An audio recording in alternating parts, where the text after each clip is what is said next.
Welcome to the Old Mutual Two Oceans video series.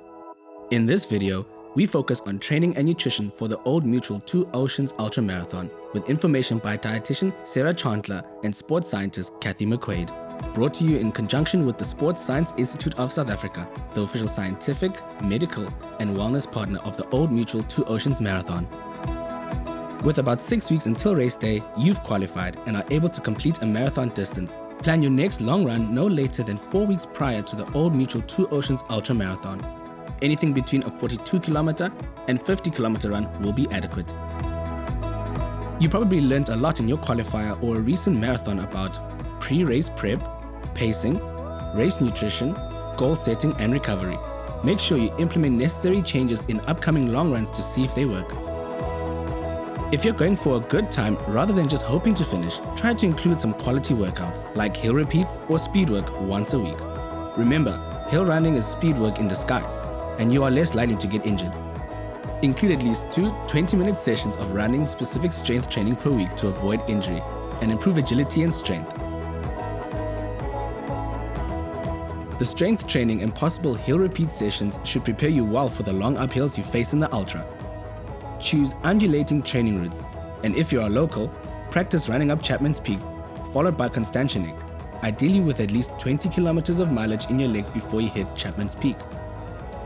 There is over 1,400 meters of climbing in the Old Mutual Two Oceans Ultra Marathon, so be prepared.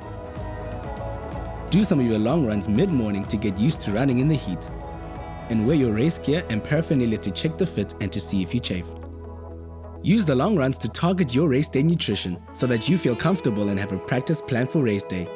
Try out a variety of race day options like gels, Powerade, peanuts and raisins, sports bars, or baby potatoes, keeping in mind what will be on the race tables: Coke, Powerade, water, and sometimes jelly sweets. Work out the options you will need to carry with you on race day, and also consider carrying a hydration pack. Don't forget to be environmentally conscious and make sure you use the Go Green throw zones on the route. And don't litter. Practice your post-run strategy, which should also form part of your regime. This will include your recovery snack or meal. Keep things simple, but ensure that you target a combination of both protein-rich foods, for example, lean chicken or eggs or cottage cheese, with carbohydrate-rich foods like wraps, fruit, toast, sweet potatoes or rice. Include your recovery snack after your longer runs as a snack if your next meal is more than 60 minutes away or as part of your meal. Try standing in the cold sea or a pool to aid recovery too. Recovery is as much a part of your training as is the running, so be sure to alternate harder days of training with easier days or a rest day. Likewise, adequate sleep is critical for health and performance.